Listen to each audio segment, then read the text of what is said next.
Kasus kopi sianida beberapa tahun lalu rupanya masih menarik. Terbukti Netflix akan merilis film dokumenter terkait kasus tersebut September ini. Judul film dokumenter tersebut yakni Ice Cold, Murder Coffee and Jessica Wongso. Diketahui kasus ini berakhir dengan korban Wayan Mirna Salihin. Sementara sahabat Mirna, Jessica Kumala Wongso ditetapkan sebagai pelaku. Wayan Mirna diketahui tewas setelah menenggak kopi yang ternyata berisi racun sianida pada 6 Januari 2016. Wafatnya Mirna tersebut menyita perhatian publik selama sekitar 10 bulan setelah diketahui kasus itu bukan sekedar kematian biasa, melainkan pembunuhan berencana.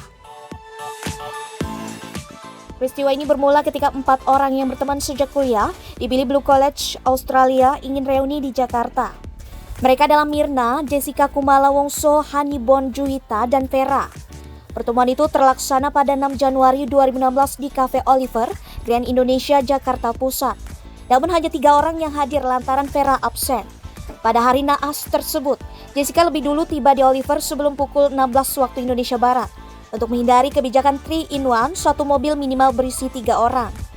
Dia kemudian berinisiatif memesan es kopi Vietnam dan 2 koktail. Tak lama berselang, Mirna tiba bersama Hani. Mereka mendatangi Jessica sudah menunggu di meja 54 dengan pesanan minuman yang sudah dihidangkan. Setelah bertegur sapa, Mirna meminum es kopi Vietnam yang sengaja dipesan untuknya. Tak disangka Mirna mengalami kejang setelah meminum es kopi itu. Lalu tak sadarkan diri dan mulutnya mengeluarkan buih. Mirna sempat dibawa ke sebuah klinik di Grand Indonesia, lalu dilarikan ke rumah sakit Abdi Waluyo. Namun Mirna meninggal dunia dalam perjalanan menuju rumah sakit.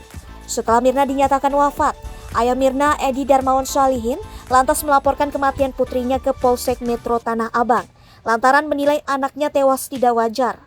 Setelah melakukan penyelidikan mendalam, termasuk melihat rekaman kamera CCTV dan memeriksa Jessica, Hani, keluarga Mirna, dan pegawai Cafe Oliver sebagai saksi, polisi pun menetapkan tersangka. Pada 29 Januari 2016, polisi menetapkan Jessica sebagai tersangka. Perempuan berambut panjang itu lantas ditangkap keesokan harinya di sebuah hotel di Jakarta Utara. Jessica yang beberapa hari sebelumnya kerap tampil di televisi swasta untuk membahas kematian temannya, diduga menaruh racun sianida dalam kopi Mirna. Usai ditangkap, Jessica menjalani sejumlah pemeriksaan, termasuk melakoni tes kejiwaan di RSCM guna mengetahui motif di balik pembunuhan Mirna.